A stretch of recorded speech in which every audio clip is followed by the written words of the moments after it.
Hey guys, tonight we're diving deep into one of history's strangest rabbit holes, the world of medieval royalty, and what happens when you keep marrying your cousins for a few too many generations. Spoiler alert, it's not good. You probably won't survive this journey, genetically speaking, but it is fascinating. So, before you get comfortable, take a moment to like the video and subscribe, but only if you genuinely enjoy what I do here.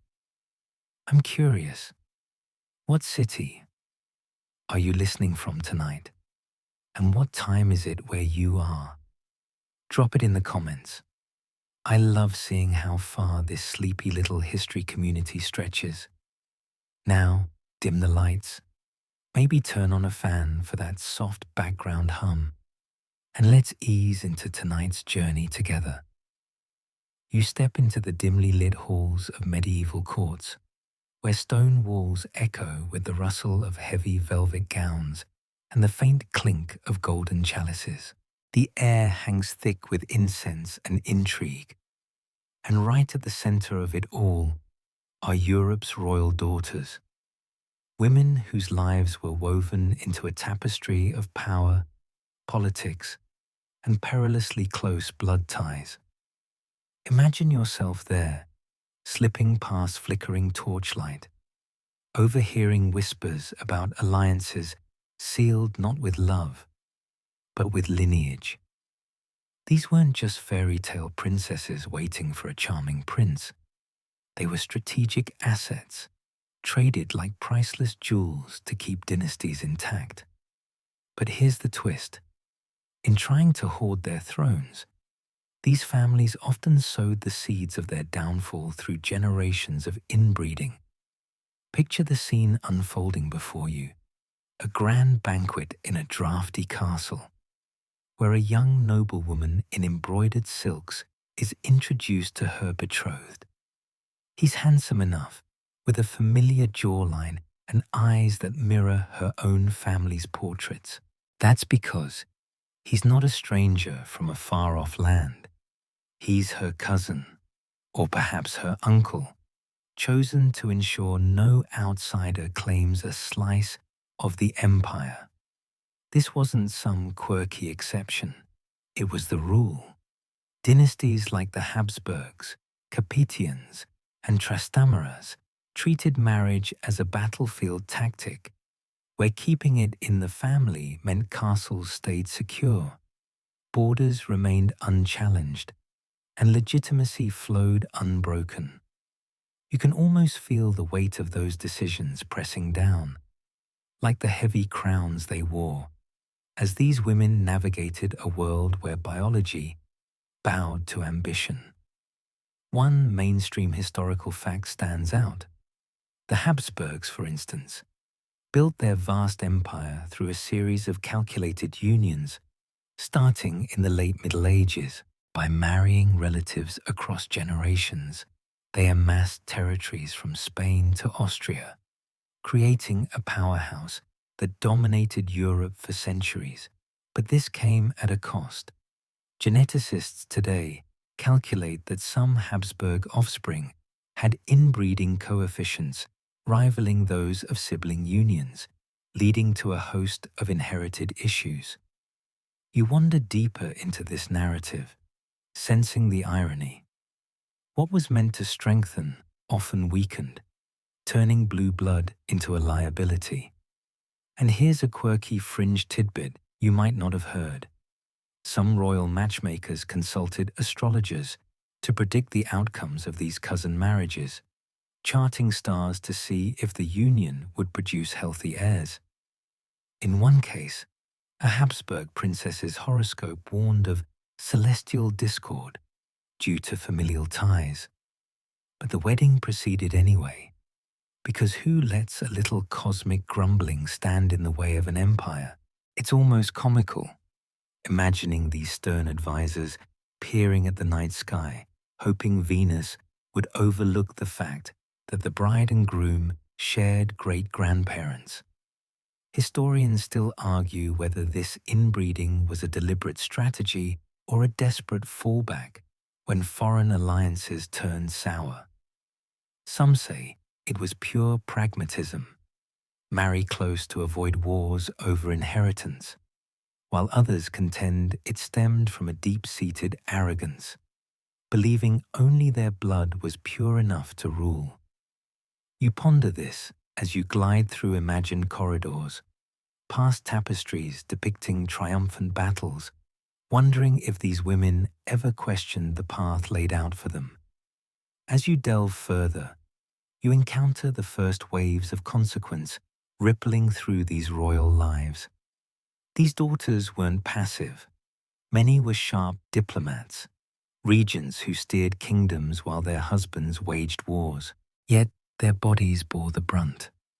Fertility struggles, recurring illnesses, and children who inherited not just titles, but traits that whispered of trouble ahead. You feel a gentle sarcasm creeping in. Ah, yes, nothing says eternal legacy like a family tree that's more of a wreath, looping back on itself until it chokes the branches. Take a breath here, letting the soft hum of that fan pull you along. You're tracing the roots now, seeing how it all began with bloodlines that mattered more than hearts. In the Plantagenet courts of England, for example, sisters married brothers from allied houses, only to find their offspring plagued by the same tempers and frailties. It's like a bad family recipe passed down, adding a dash of cousin each time until the whole dish sours. Light joke incoming. If only they'd invented DNA tests back then. Imagine the awkward dinner conversations.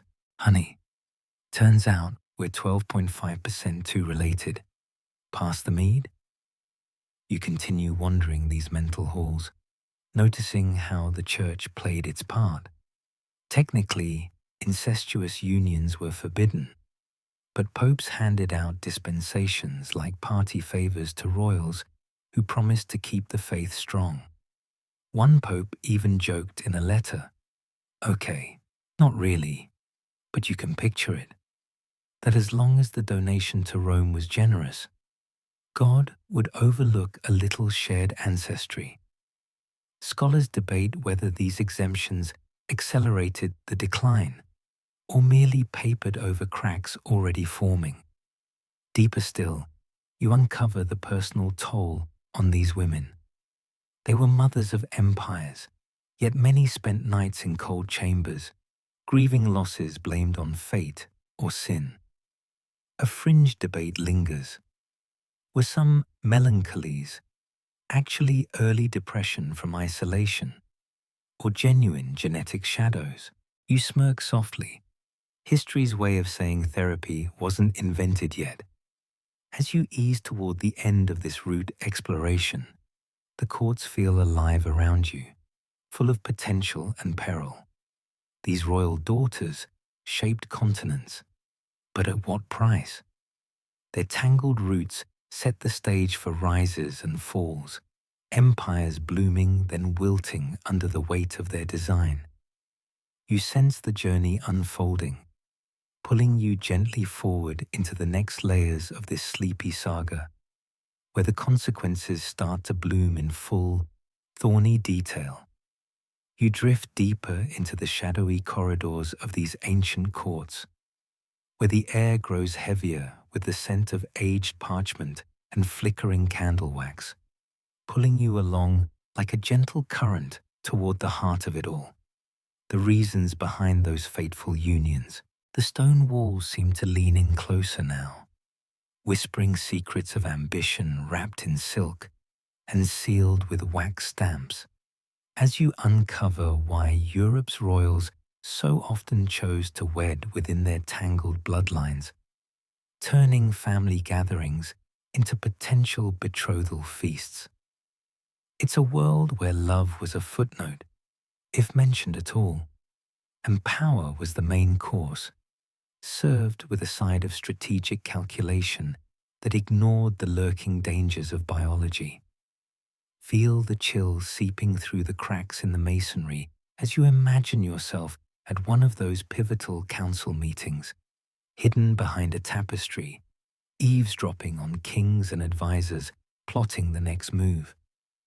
Marrying a cousin wasn't about romance or even convenience at first glance. It was a cold, calculated defense mechanism. If you wed someone from your own extended family, you kept the wealth, the lands, and the titles locked tight within the dynasty. No risky outsiders to dilute the inheritance or spark civil wars over claims. You can almost hear the quill scratching across vellum, drafting treaties that doubled as wedding invitations, ensuring that castles in distant realms stayed under the same banner. One mainstream historical fact anchors this practice firmly in the era. The Capetian dynasty in France, for example, solidified its hold on the throne through repeated intermarriages with noble houses like the Burgundians, preventing fragmentation and building a centralized power that lasted for centuries. This wasn't unique to them. Across Europe, from the Plantagenets in England to the Trastamaras in Spain, the pattern repeated, turning royal lineages into fortified webs where every knot was a marriage vow. But as you sink further into this exploration, a quirky fringe tidbit emerges from the archives.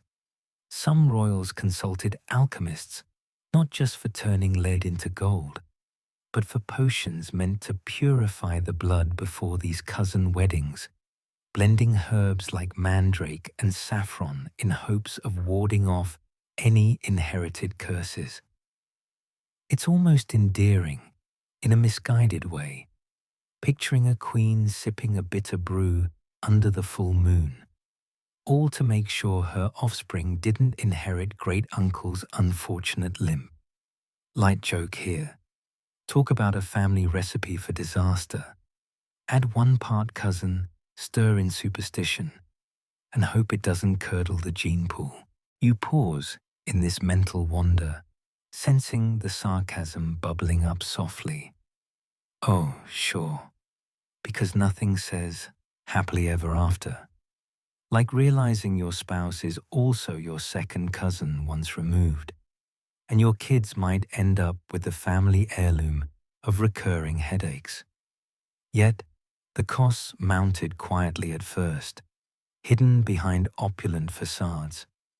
These women, often shuttled from one court to another like prized chess pieces, bore the brunt, enduring pregnancies fraught with uncertainty, where the joy of new life clashed with the fear of what traits might surface.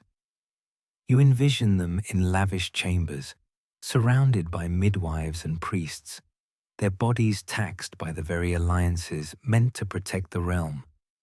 Historians still argue whether these dynastic deals were a brilliant short-term power play or a reckless gamble that doomed long-term stability. Some point to successes, like how the Habsburgs amassed a global empire through such unions, suggesting the benefits outweighed the risks for generations. Others counter that the genetic toll, higher rates of infertility, deformities, and early deaths eroded the very foundations they sought to strengthen, turning mighty houses into fragile shells. You mull this over, the debate echoing like distant thunder in a stormy night, as you glide through imagined libraries stacked with dusty tomes, fingers tracing faded pedigrees that reveal the hidden prices paid. The deeper you go, feeling the narrative pull like a lullaby laced with intrigue, where the genetic costs begin to manifest in subtle ways. Royals ignored biology because science, as we know it, was centuries away. No DNA tests, no understanding of recessive genes, just vague notions of bad humors or divine displeasure. Instead, they relied on faith and fortune, marrying kin to avoid the chaos of foreign heirs raised in rival courts. You can almost taste the irony, bitter as unripe fruit. In hoarding power, they invited weakness, like building a fortress with crumbling bricks. Another light joke slips in. Imagine the wedding toasts. To the happy couple, may your children inherit the throne and not the family chin. But beneath the humor lies the reality these women faced. Their lives a delicate balance of duty and dread. As queens or consorts, they navigated not just politics, but the personal fallout, bouts of illness that courtiers whispered were from the blood, or children who faded too soon, leaving empty nurseries and heavier crowns. You sense the continuity weaving through, linking back to those initial roots, where blood's importance set the stage for these deals. The costs weren't immediate. They simmered, building over generations like interest on a forgotten debt. In Spain, for instance, the Trastámara's intermarriages led to heirs plagued by frailty, foreshadowing greater troubles ahead. Fringe whispers from the time even suggest some women kept secret diaries, lamenting the familiar shadows in their offspring's features, though most such records were burned to preserve reputations. As you ease along this path, the sensory details envelop you, the faint crackle of hearth fires warming grand halls, the metallic tang of ink on royal decrees approving yet another dispensation. These dynastic choices, born of fear and foresight, exacted a toll that rippled outward, affecting not just the women, but the empires they sustained. You chuckle softly at the absurdity. All that effort to consolidate power, only for nature to play the ultimate prank, reminding everyone that biology doesn't bow to borders. Scholars continue to dissect these motivations, debating whether ignorance of genetics excused the risks or if hubris blinded the elite. Some argue the deals were inevitable in an era of constant threats, while others see them as avoidable follies that accelerated declines. You drift with this thought, the costs looming larger now, pulling you toward the specific dynasties where these patterns twisted into something truly intricate, like a wreath rather than a straight line. The exploration feels endless yet soothing, a bedtime unraveling of history's knots. These genetic bargains, made in candlelit chambers, carried prices paid in silence. Women's health eroded, lineages strained, all for the illusion of unbreakable strength. You imagine one such royal gazing out a leaded window at starry skies, wondering if the stars aligned for power or peril. Light joke to close this leg. If only they'd swiped left on family reunions, might have saved a few thrones from toppling.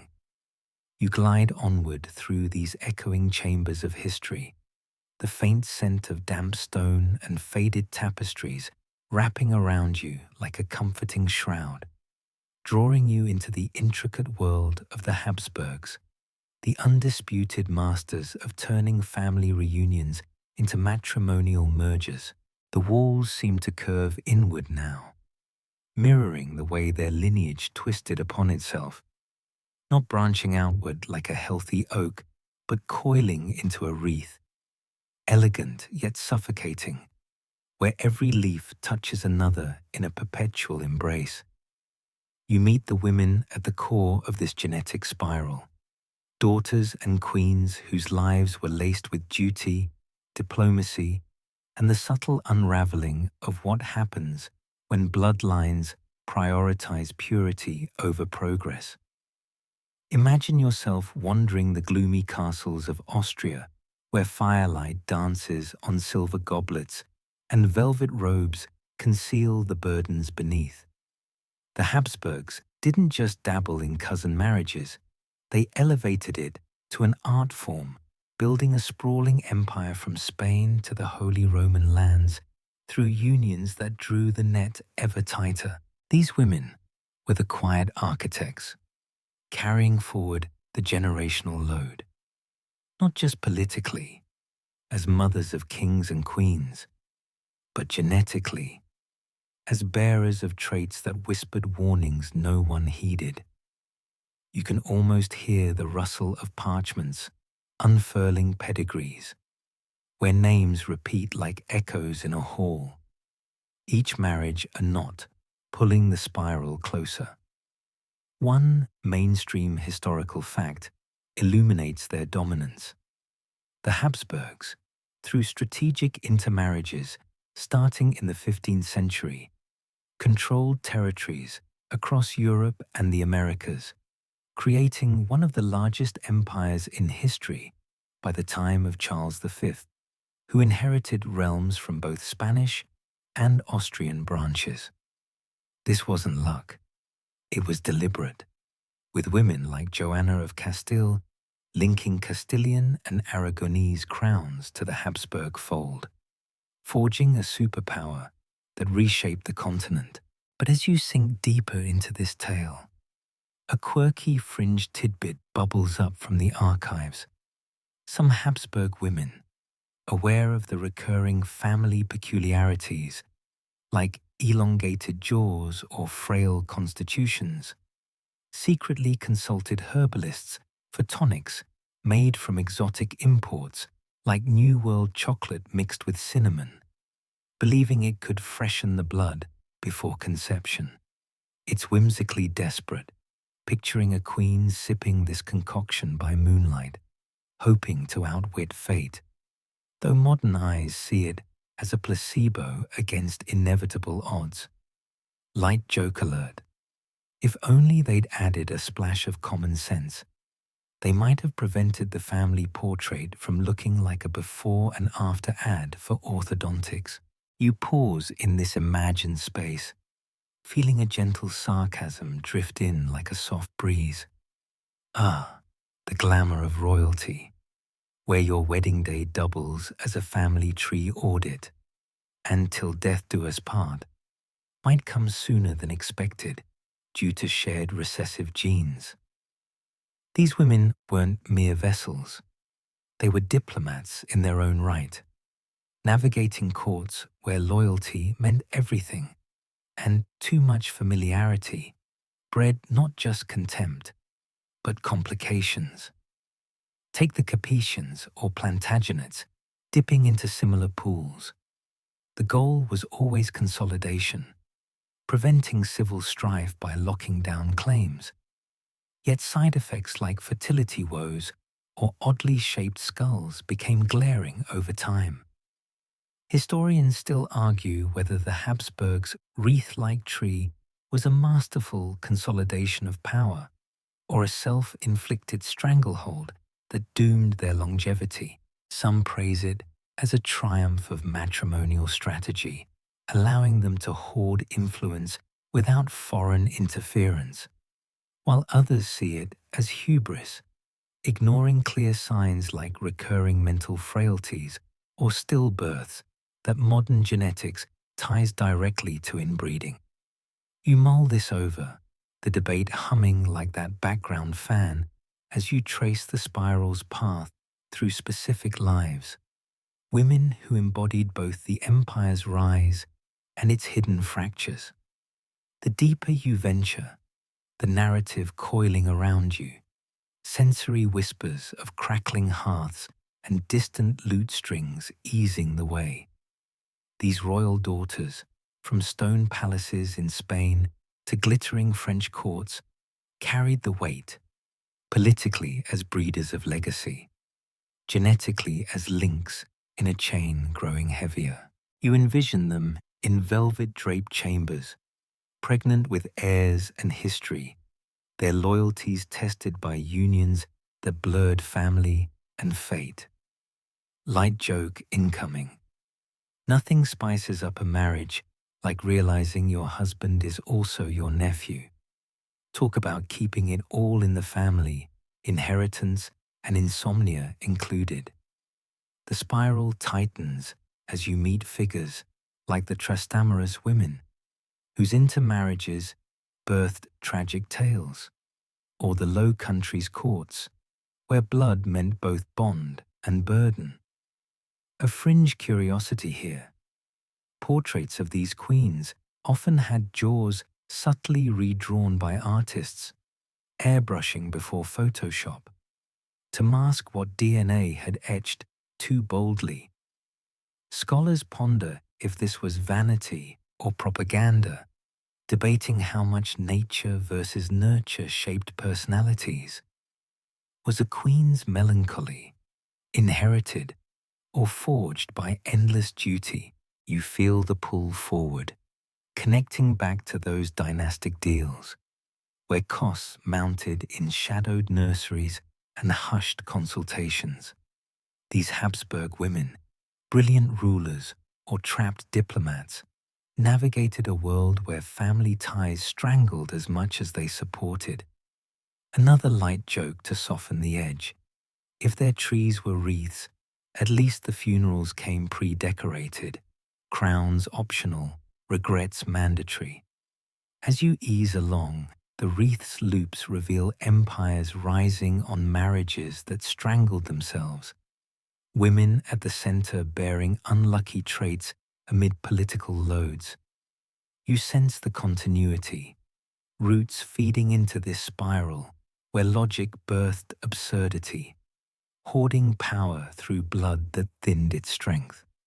The Church's dispensations flowed freely, popes granting holy slips for peace, even as genetic whirlpools swirled. Fringe debates linger. Did inbreeding truly influence temperaments? Or were mad queens like Joanna victims of exaggeration to sideline them? You drift with this, the sensory hum guiding you toward specific stories, where these women's lives exemplify the intersection of politics, genes, and personal struggle. The wreath isn't just a metaphor. It's a map of fascination and tragedy, pulling you gently into the next coils, where individual fates bloom from this tangled base. You slip further into the misty depths of these royal chronicles, the air growing thicker with the echoes of distant sobs and the creak of heavy wooden doors sealing away secrets, leading you straight to the Gothic tragedy of Joanna of Castile, a queen whose crown became a cage, her sorrow branded as insanity in a world quick to judge a woman's heart. The stone floors beneath your imagined steps feel colder now, as if carrying the weight of her isolation, drawing you into her story like a forgotten melody played on a lute in an empty hall. Joanna wasn't born to madness. She was thrust into it by a perfect storm of politics, passion, and perhaps the subtle undercurrents of her family's knotted heritage. Envision yourself in the sun-baked courts of late 15th century Spain, where the Catholic monarchs, Ferdinand and Isabella, orchestrated their children's futures like master puppeteers. Joanna, their third child, entered the world in 1479, with a lineage already bending under its familiarity. Her parents were second cousins, a mild start by royal standards, but the first thread in a weave that would tighten relentlessly. You see her as a young woman, reserved and fervent in her faith, her dark eyes holding a spark that could ignite into fury. Shipped off to Flanders at 16 to wed Philip the Handsome, son of the Holy Roman Emperor, it was meant to forge an unbreakable alliance. But unlike the cold calculations of most arranged bonds, Joanna and Philip ignited something real, a fierce, obsessive love that raised eyebrows and set tongues wagging. You linger in the opulent chambers of their early marriage, the air scented with rosewater and spiced wine, where their passion burned bright enough to eclipse the political shadows. Philip was charismatic, ambitious, and far too aware of his allure. Joanna, deeply smitten, grew possessive as his infidelities mounted.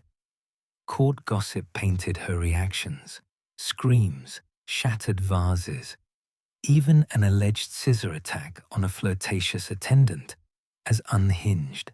But was this the stirrings of inherited instability, or simply a woman shattered by betrayal in an era where queens were expected to smile through humiliation? You feel the sting of it, the isolation creeping in like fog off the Flemish canals, as Joanna's jealousy became fodder for those who sought to undermine her. One mainstream historical fact underscores her plight. After her mother died in 1504, Joanna inherited the throne of Castile, making her one of Europe's most powerful women on paper. Yet her husband Philip and father Ferdinand conspired to declare her unfit, using her emotional outbursts as evidence to seize control, confining her for nearly 5 decades in a remote fortress. This wasn't a mere family squabble. It was a calculated power grab that reshaped Spanish history, ensuring male dominance over a queen's rightful claim. As you delve deeper, a quirky fringe tidbit surfaces from old chronicles. Some 16th century physicians attributed Joanna's afflictions to a wandering womb, a bizarre theory positing that her uterus had migrated upward, causing hysteria.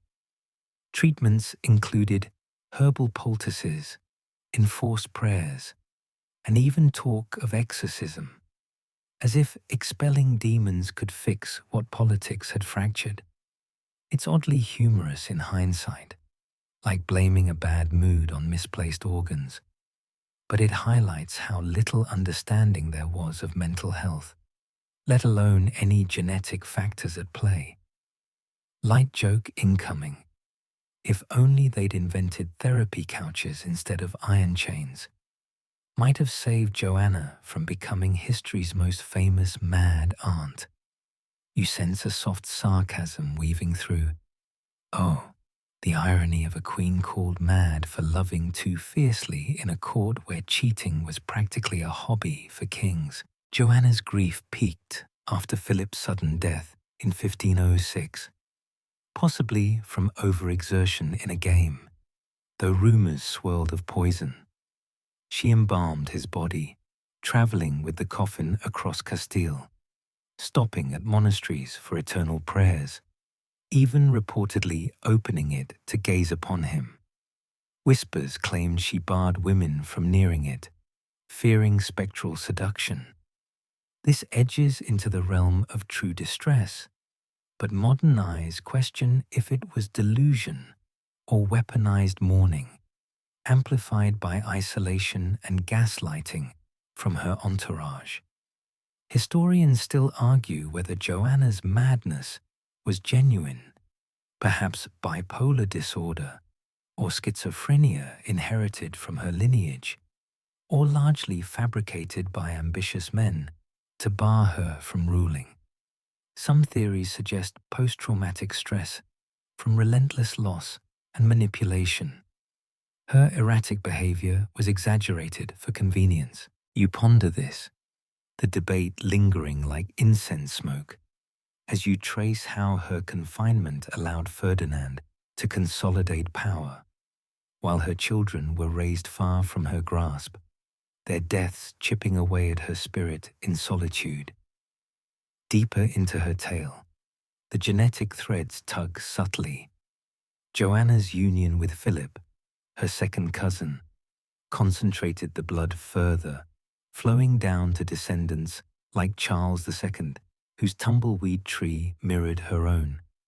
A fringe fact adds layers. Spanish doctors once proposed aligning her misplaced uterus with magnets, a quack remedy that sounds like early sci-fi, but underscores the desperation to cure what might have been deeper, inherited vulnerabilities. You feel the pull of continuity, linking back to the Habsburg wreath, where such unions birthed both empires and enigmas. Joanna's legacy wasn't just tragedy. Her blood shaped Europe through her offspring, even as her story haunted like a Gothic novel. Light joke to ease the mood. If madness ran in the family, at least it came with a throne. Better than inheriting nothing but bad hair days. As you drift along, sensory whispers of cold fortress walls and flickering rushlights envelop you. Joanna's world shrinking to prayers and unburied love. Her name was etched, not for triumphs, but for the madness they pinned on her, a cautionary echo in the spiral. The narrative coils toward the next figure, where another woman's velvet-draped life unfolds in this genetic loop, pulling you gently forward into her sharp-minded diplomacy amid the family's bending branches. You ease onward through the fog-shrouded passages of this historical labyrinth, the chill of Austrian castles giving way to the softer glow of Brussels' opulent chambers, where the story of Isabella of Habsburg unfolds like a carefully embroidered scroll, velvet-draped, intricate, and laced with the quiet strain of a life scripted by blood and borders. The air feels heavier here, scented with beeswax from diplomatic candles and the faint bitterness of herbal remedies, pulling you into the world of a woman who embodied the Habsburg spiral's next turn. A diplomatic pawn, yes, but one with a mind sharp enough to slice through the court's illusions. Isabella wasn't just another link in the chain.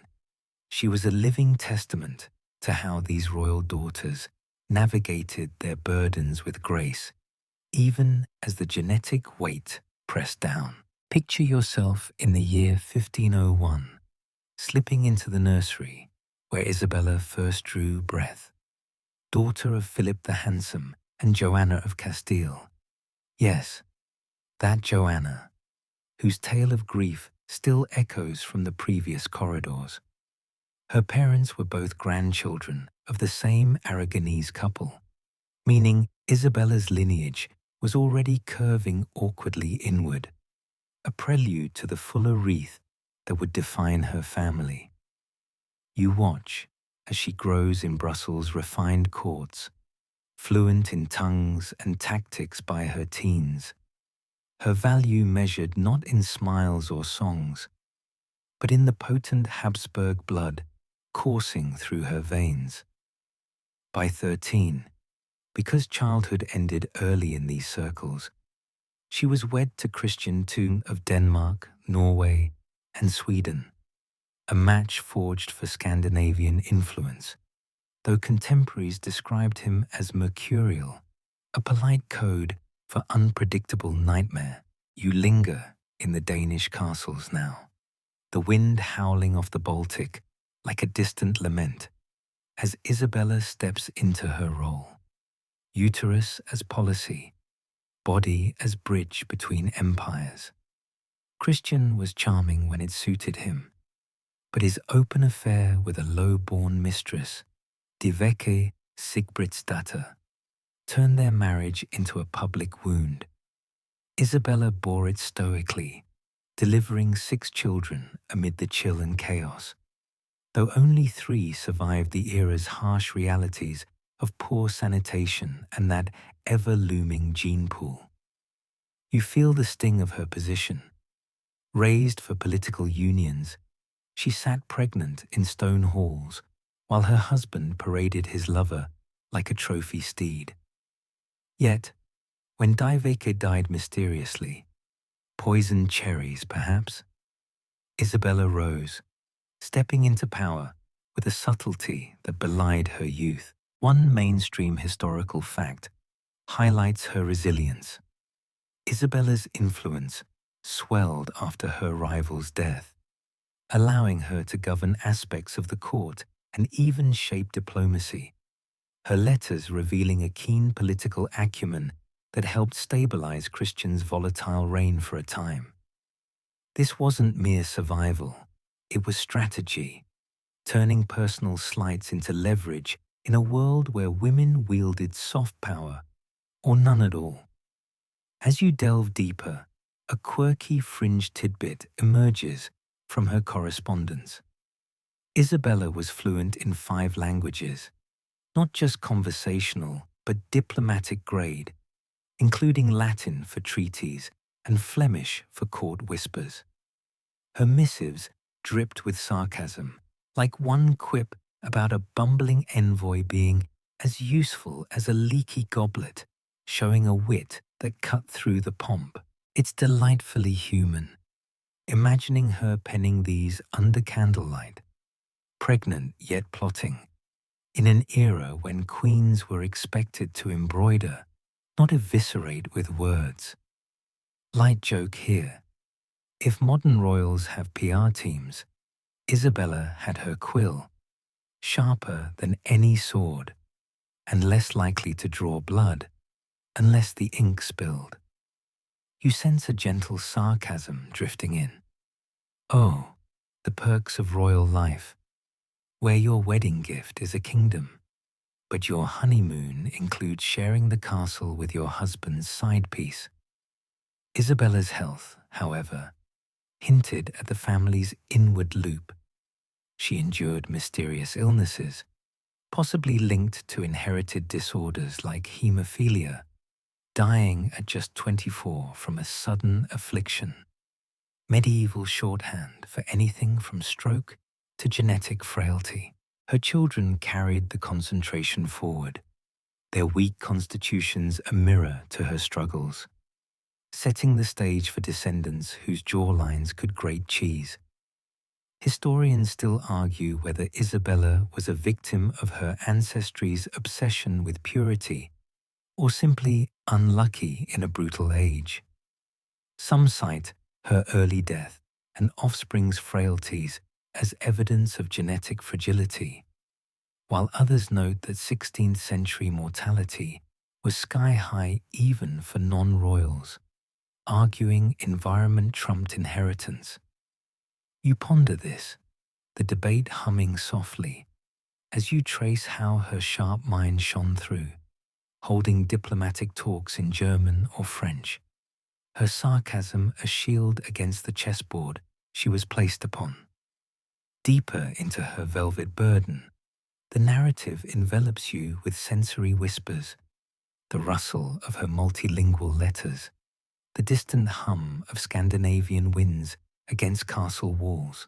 Isabella's legacy echoed quietly. No wars named after her, no scandals etched in stone, yet her DNA pulsed through emperors and doomed heirs.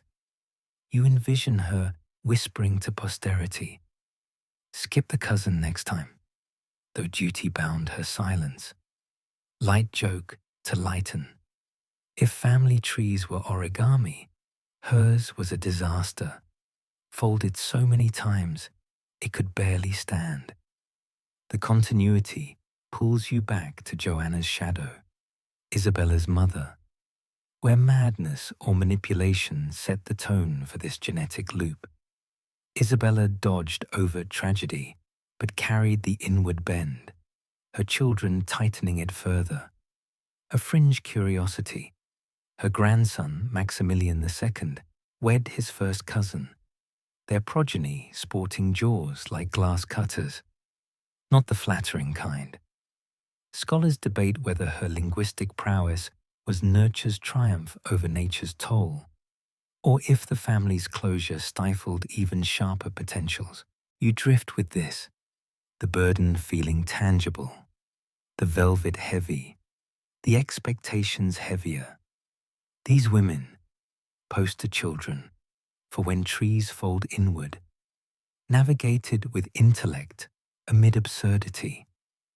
Isabella's brief life, multilingual and mindful, exemplifies the intersection of personal struggle and political load.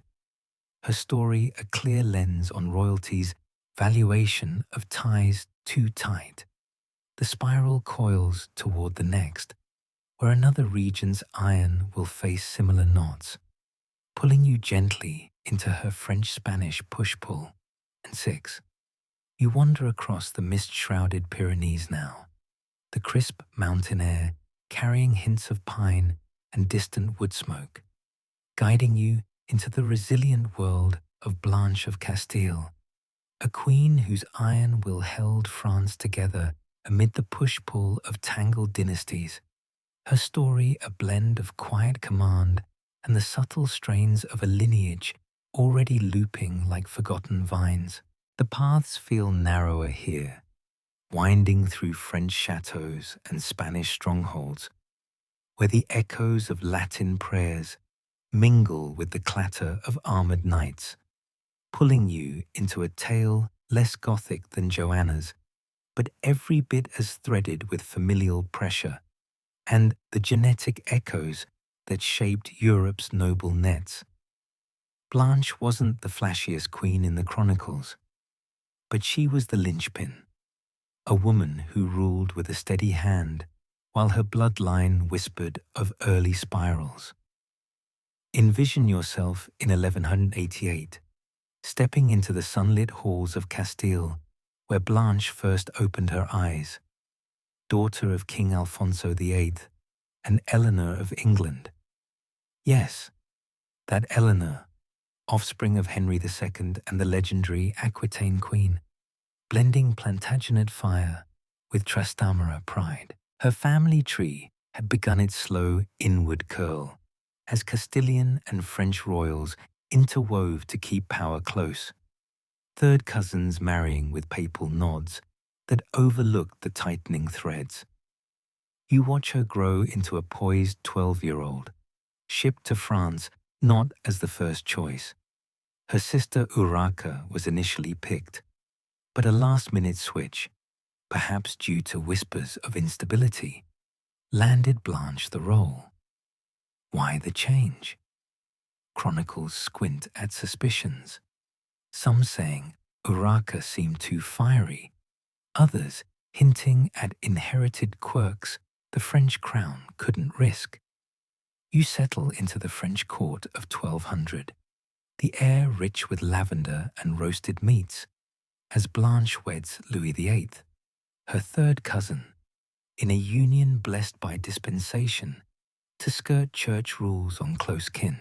She wasn't a mere ornament. When Louis ascended and died young, leaving their son Louis IX, a boy of 12, as king, Blanche declared regency without hesitation. You see her drafting edicts, quelling baronial uprisings, and navigating papal politics with a firmness that belied her gender's expected limits. While other women embroidered fates in silence, Blanche wrangled nobles and famine, her regency twice over keeping the Capetian grip on France intact during her son's minority and later crusades. One mainstream historical fact stands firm.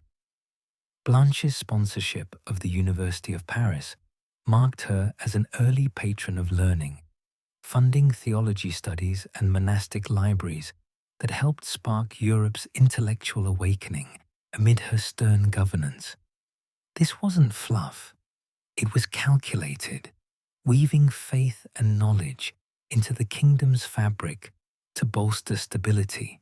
As you delve deeper, a quirky fringe tidbit floats up from court whispers. Blanche was rumored to discourage her son from bedding his wife too often, obsessed with his purity, leading to gossip of an unnatural attachment. Probably medieval slander, but it paints her as intense, a queen whose commanding gaze could silence rooms, especially in an age when women ruling drew suspicion like moths to flame. Light joke incoming. If Blanche had a motto, it might have been, keep it in the family, but not too in the family, though her cousin's marriage suggested otherwise. You feel a soft sarcasm seeping in.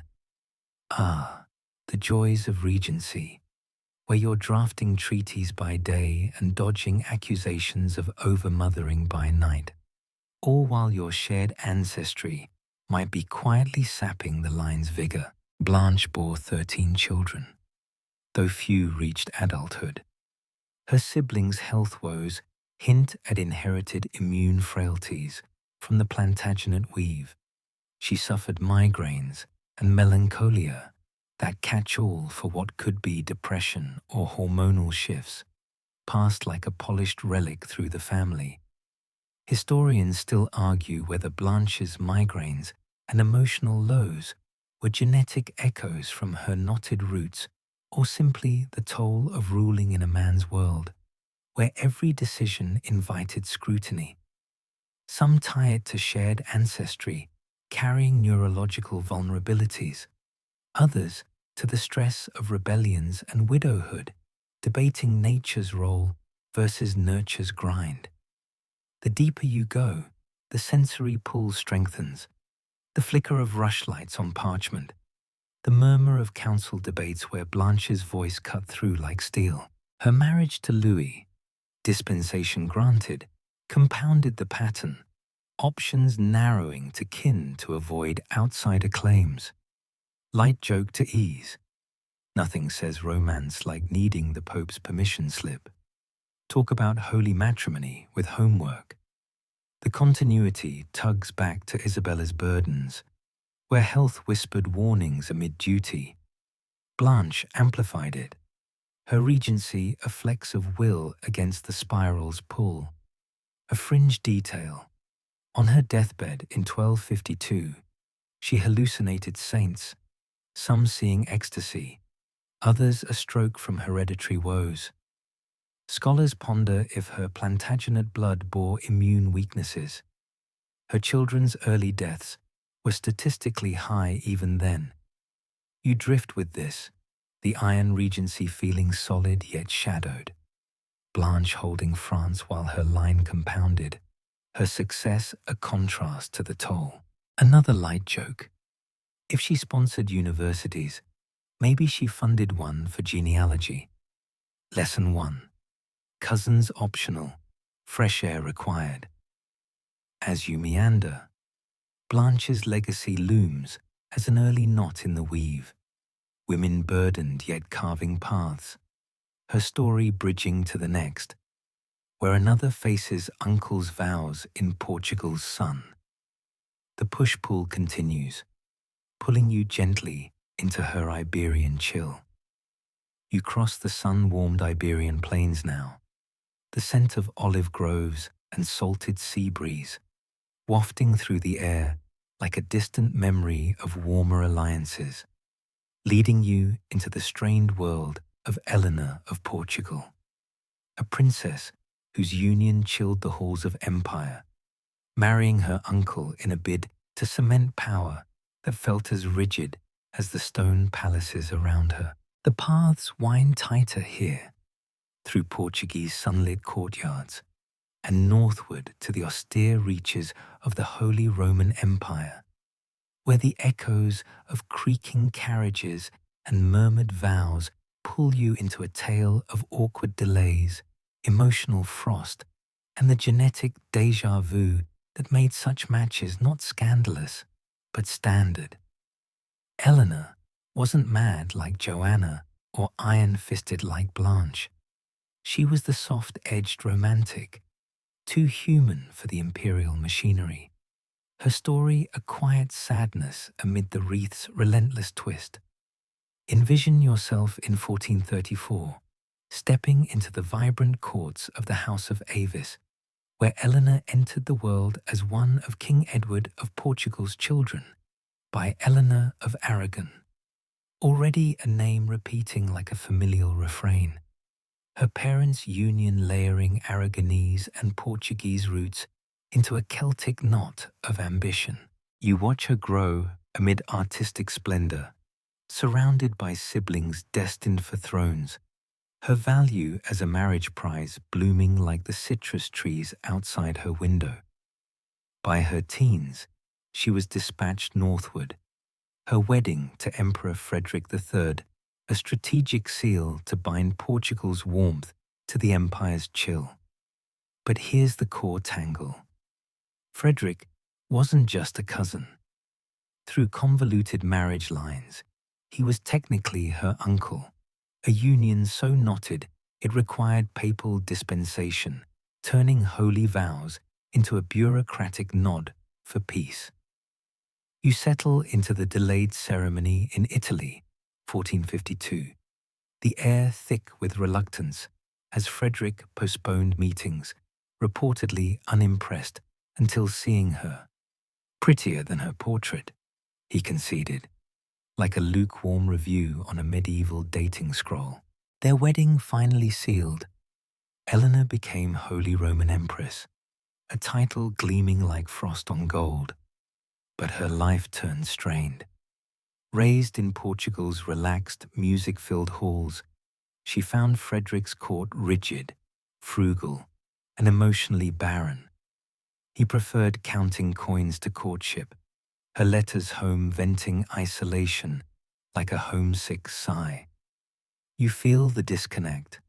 The passion she craved met with bureaucracy, their duty producing 5 children, though only 3 survived, including Maximilian I, who would tighten the Habsburg grip further. One mainstream historical fact grounds her legacy. Eleanor's son Maximilian expanded the Habsburg Empire through his own cousin marriage to Mary of Burgundy, inheriting vast territories that shaped European politics for centuries, a direct ripple from her union's strategic chill. As you delve deeper, a quirky fringe tidbit whispers from preserved letters. Eleanor kept a pet monkey named something lost to time, but her correspondence reveals a voice hauntingly preserved, venting court frustrations to her brother Alfonso V, describing Frederick's halls as sucking the life from her, like a modern expat's lament.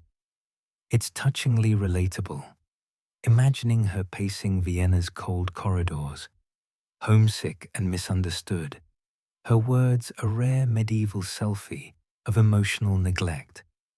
Light joke incoming. If therapy existed, Eleanor's sessions might have started with, "My husband treats me like an economic advisor. Pass the tissues and the crown." You sense a gentle sarcasm drifting in. Oh, the romance of empire, where your groom is your uncle, and till death do us part, feels like a merciful deadline amid the emotional tundra. Eleanor's health declined steadily. Pregnancies in harsh winters, perhaps autoimmune echoes from shared Aragonese ancestry, leading to pallor and melancholy fits. She died at 32, officially from illness, but likely a mix of frailty and neglect, Frederick skipping her funeral for paperwork.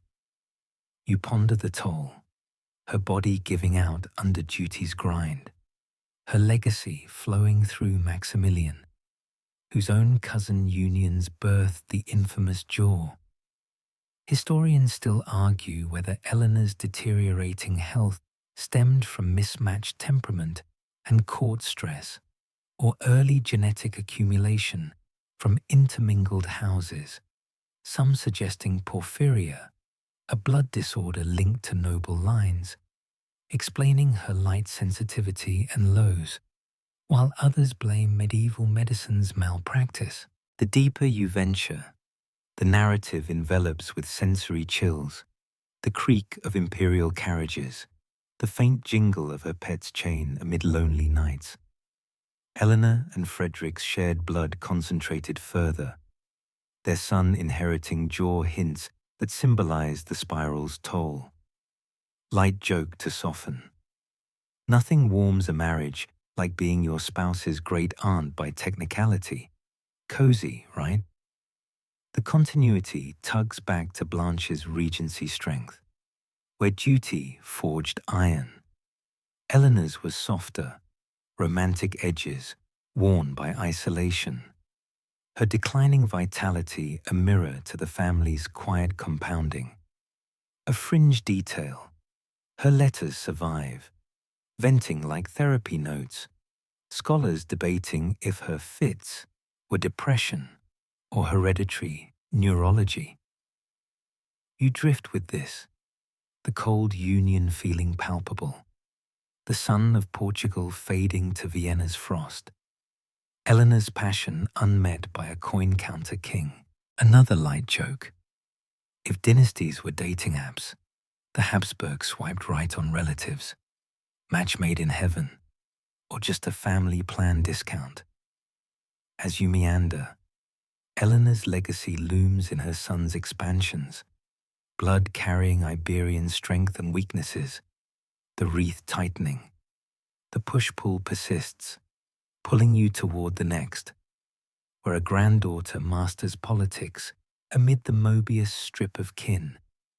You venture northward now, the Iberian warmth fading into the lush, rain-kissed landscapes of the Low Countries, where the air hums with the bustle of merchant cities and the subtle intrigue of Netherlandish courts, drawing you into the savvy world of Margaret of Austria, granddaughter of Eleanor, a woman who didn't just endure the dynastic game, but mastered it like a grandmaster moving pieces across a velvet board. The paths broaden here, through Brussels' gilded halls and Mechelen's quiet palaces, where the echoes of horse hooves on cobblestones mix with the scratch of quills on diplomatic parchments, pulling you into a narrative of resilience and cunning amid the Mobius strip of Habsburg kin. Margaret wasn't born to wilt. She bloomed on her terms, outsmarting the system that tried to reduce her to a mere pawn, her story a sharp contrast to the tragic loops that ensnared her forebears. Envision yourself in 1480, stepping into the opulent chaos of Brussels, where Margaret first cried out, daughter of Maximilian Way, Eleanor's son, and Mary of Burgundy, whose untimely death from a riding accident left Margaret motherless at 2. Her family tree resembled a labyrinth by then, with her father wedding his cousin, her brother Philip marrying Joanna, another cousin, and Margaret herself, betrothed young to secure alliances. You see her as a toddler, shipped to France at 3, raised as future queen beside the Dauphin Charles, only to be jilted at 11 when he chose Anne of Brittany for territorial gains, a slap that could have broken lesser spirits. But Margaret returned home, heartbroken yet hardened, her political identity forging in the fire of rejection. You settle into her tumultuous path, the air scented with ink and sealing wax as she marries again at 17, this time to Juan of Castile, heir to the Spanish throne, and, naturally, her cousin through multiple Habsburg Trastamara threads. Their union was brief. Juan died within months, possibly from tuberculosis, though poison whispers lingered like court perfume. Widowed before 20, Margaret might have retreated into nunhood or melancholy, but she pivoted, returning to Habsburg folds and carving a niche as governor of the Netherlands, not once, but twice. You watch her dictate policies, broker peace with France and England, and stabilize an economic powerhouse, her gown stiff with embroidery hiding a mind that maneuvered like a diplomat's blade. One mainstream historical fact underscores her prowess.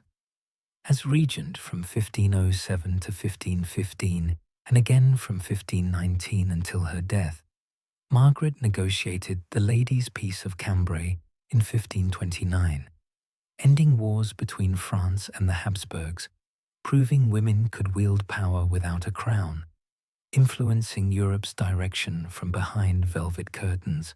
As you delve deeper, a quirky fringe tidbit emerges from her collections.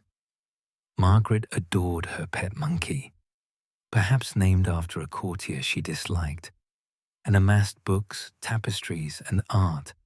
Her correspondence with humanist Erasmus, revealing dry wit, like calling a simpering advisor as charming as a leaky wine barrel. It's delightfully sassy, imagining her stroking the monkey while plotting, a rare glimpse of personality in an era that flattened women into icons. Light joke incoming. If modern royals have stylists, Margaret had sarcasm, sharper than her quill and twice as pointed. You sense a gentle sarcasm weaving in. Oh, the thrill of royalty, where you're ditched twice before 20, yet end up running half of Europe while your brother drinks himself into an early grave. Margaret dodged the family's physical tolls, staying sharp and healthy, though she arranged cousin marriages for her wards, aware of the risks but boxed by necessity. Her nieces wed double first cousins, tightening the loop she navigated so adroitly. Historians still argue whether Margaret was a true puppet master or merely a capable executor of male relatives' plans, some citing her letters as evidence of subtle influence, others seeing her as a figurehead in a patriarchal web. You mull this, the debate a soft undercurrent, as you trace her guardianship of Charles V and siblings, witnessing the psychological strain of the bloodline she perpetuated. Deeper into her mastery, the narrative envelops with sensory details, the rustle of her art-filled chambers, the faint chime of diplomatic bells. Margaret's early jilting built her armor. Widowed again, she vowed celibacy, dedicating herself to governance that kept the Netherlands humming amid upheaval. Light joke to lighten. Nothing says, "I'm over men," like governing better than they ever could. Take that, ex-Dauphin. The continuity pulls from Eleanor's chill, where sadness stemmed from a mismatch. Margaret flipped it, her savvy a triumph over the wreath's pull. A fringe detail. She acted in court plays, her wit shining through Erasmus' praise as one of Europe's finest minds. Scholars debating if her childlessness was choice or the family's genetic gamble. You drift with this, her political energy palpable, the hum of Netherlandish markets she stabilized, the scratch of her sarcastic notes. Another light joke. If dynasties were chess, Margaret was the queen, mobile, powerful, and always one step from checkmating the kings. As you meander, Margaret's legacy stands as a contrast to wilting flowers, arranging the twists that deepen the spiral, yet thriving in it. The Mobius continues, pulling you toward the next, where a doomed devotion faces Henry's wrath amid Aragonese knots. You sail across the stormy channel now, the salt spray air and creak of wooden ships giving way to the damp chill of Tudor England, where the scent of wax-sealed letters and rose-scented halls draws you into the defiant world of Catherine of Aragon, a princess whose devotion became her doom. Her life a tapestry of loss and loyalty woven through a lineage knotted tighter than a sailor's rope. The cobblestone paths feel worn here, echoing with the clatter of courtly processions and the weight of a queen's unyielding faith, pulling you into a story where love for a crown clashed with the brutal arithmetic of dynastic ambition. Catherine wasn't just Henry VIII's first wife. She was a daughter of Spain's tangled bloodlines, her story a stark mirror to the costs of keeping it in the family. Picture yourself in 4085, stepping into the sun-drenched courts of Castile and Aragon, where Catherine entered the world as the youngest daughter of Ferdinand and Isabella, the power couple who unified Spain and bankrolled Columbus. Her parents were second cousins, their Trastamara blood mingling with Plantagenet and Habsburg strains, making Catherine a genetic jackpot for marriage markets, pre-packaged with bilingual piety and royal polish. You see her at 3, promised to Arthur, Prince of Wales, son of Henry VII, a deal to stitch England and Spain against French threats. By 15, she's in London's cold Tudor halls, her dowry glittering with Spanish lace, wed in a 1501 ceremony so grand it was more diplomacy than romance. But 5 months later, Arthur died, sweating sickness or tuberculosis, no one's sure, leaving Catherine stranded, her virginity a theological hot potato for years to come. You linger in the aftermath, the air heavy with incense from St. Paul's Cathedral, as Catherine navigates widowhood in a foreign land, her dowry half paid, her future murky. Henry VII proposed she marry his younger son Henry, but church law frowned on marrying your brother-in-law. No matter, Catherine swore the marriage was unconsummated, and a papal dispensation cleared the path. By 1509, with Henry VIII on the throne, she's queen, her Latin fluency and political savvy shining as she rules as regent during his French campaigns, even orchestrating a victory against the Scots at Flodden. You feel her strength, a Spanish rose in England's thorns, adored by the people, yet burdened by the crown's demand for a male heir. One mainstream historical fact anchors her reign. Catherine's regency during the 1513 Battle of Flodden saw England crush a Scottish invasion, cementing her as a capable leader who wielded power rare for queens of her time, her strategic letters guiding armies, while Henry played soldier abroad.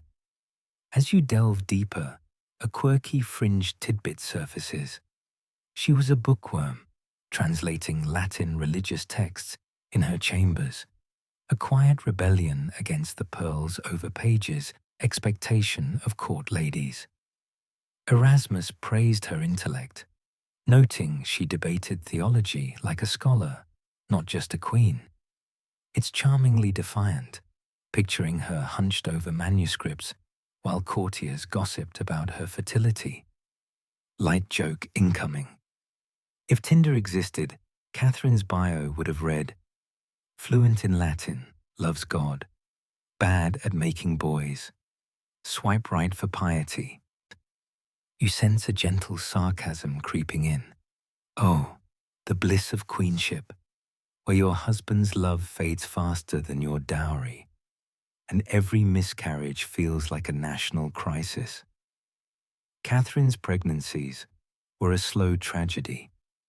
6 attempts, only Mary survived. Stillbirths, infant deaths, a boy who lived mere weeks. Each loss piled guilt on her shoulders, the court whispering of divine curses for her incestuous marriage to Henry. Modern scholars point to possible Rh incompatibility, where her blood attacked fetal cells, a cruel twist from generations of cousin unions, though back then they blamed her prayers or God's wrath. Historians still argue whether Catherine's fertility struggles were genetic fallout or medieval medicine's failures, some linking her losses to Trastamara inbreeding, others citing universal risks of the era's sanitation and diet. You ponder this, the debate a soft hum, as you trace her defiance, refusing annulment, insisting her marriage was holy, sparking England's break from Rome when Henry fixated on Anne Boleyn by 1525. Deeper into her ordeal, the sensory pull strengthens, the rustle of her prayer beads, the faint echo of her voice in Kimbolton Castle, where she spent her final years confined, embroidering and writing to Henry as "my most dear lord." Her last letter, calling him husband despite his betrayal, feels like saintly devotion or ultimate gaslighting survival. Light joke to ease. Nothing says, "I'm over you," like addressing your ex as king while he's planning your exile. Classy shade, Catherine. The continuity weaves back to Margaret's mastery, where agency turned pawns into players. Catherine's devotion held firm but broke under Henry's will, her knotted lineage echoing Joanna's grief. A fringe detail. Her books included Spanish romances, perhaps a nostalgic escape. Scholars debating if her miscarriages reflected deeper incompatibilities or court stress. You drift with this, her doomed devotion tangible, the weight of her rosary, the chill of her exile. Another light joke. If dynasties were soap operas, Catherine's arc would be betrayed by biology. Cue the dramatic lute solo. As you meander, Catherine's legacy stands as a shattered pillar, her bloodline too bent to bear the heirs England craved, yet her defiance sparked a revolution. The spiral tightens, pulling you toward the next, where a niece's gilded reign frays under similar genetic strains. You shift eastward across sunlit Iberian expanses, the warm glow of Toledo's golden halls enveloping you like a heavy mantle, where the rustle of silk skirts and the distant toll of cathedral bells guide you into the poised yet fracturing world of Isabella of Portugal, a queen whose reign glittered with imperial duty, but frayed under the relentless strain of health woes and dynastic expectations. The air feels thick here with incense and dried roses, pulling you into a narrative where love unusually bloomed amid the loops. Yet the genetic funnel tightened inexorably, her story one of triumph shadowed by invisible decline, a clear lens on the cost when royal purity demands everything and returns frailty in exchange. Envision yourself in the opulent courts of early 16th century Portugal and Spain, where Isabella entered the world in 1503, daughter of King Manuel I of Portugal and Maria of Aragon, sister to Catherine of Aragon, blending Avis ambition with Trastamara pride in a double first cousin match that sealed her fate as a pure-blood prize. Her parents' union concentrated the Iberian weave, her blood a potent mix ready for export to strengthen alliances. You watch her grow amid Lisbon's artistic vibrancy, educated in Latin and piety, her value blooming like the empire's New World treasures. By 1526, at 23, she's wed to Charles V, Holy Roman Emperor and King of Spain, her double first cousin, their shared grandparents twice over, making the match a genetic echo chamber, pitched as a triumph to unify realms but whispering of risks no one named. You settle into their Seville wedding, the air alive with feasting and poetry, Charles unusually faithful by royal norms, his letters revealing genuine affection for Isabella's composure and intellect. She wasn't a passive consort. While he crisscrossed Europe quelling Protestants and managing his patchwork empire, Isabella regented Spain, overseeing trade from the Americas, taxes, and military supplies with chief of staff precision. You see her dictating from velvet chambers, her piety deep yet practical, funding convents while balancing ledgers. They had 7 children, but only 3 survived. Philip II among them, gloomy and devout, inheriting the concentrated blood that would mark his unions. One mainstream historical fact defines her role. Isabella's regency from 1529 to 1539 stabilized Spain during Charles's absences. Her administrative partnership, key to managing the influx of American gold that fueled the empire's peak, proving women could govern vast realms without wielding swords. As you delve deeper, a quirky fringe tidbit rises from court diaries. During a religious procession, pregnant Isabella fainted on cathedral steps, the crowd gasping as she collapsed pale and unresponsive.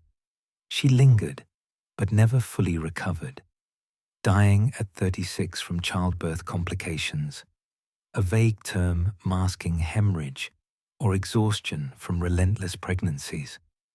It's eerily public, her body failing amid spectacle.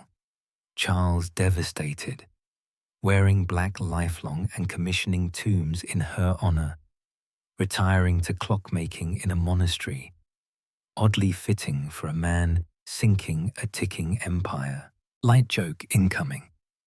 If clocks measure time, Charles's obsession post-Isabella was like trying to rewind fate. Tick-tock, but no turning back the genetic dial. You sense a gentle sarcasm seeping in. Oh, the splendor of Empress life, where your womb is state policy, and happily ever after means producing heirs until your body waves the white flag. Isabella's anxieties mounted with each stillbirth, her letters hinting at chronic depression, perhaps postpartum or inherited melancholia from the Trastamara line, amid headaches and frailty. Modern eyes see signs of genetic strain, her pregnancies a statistic in the Habsburg decline, where concentrated blood birthed visible triumphs like Philip, but invisible tolls like weakened immunity.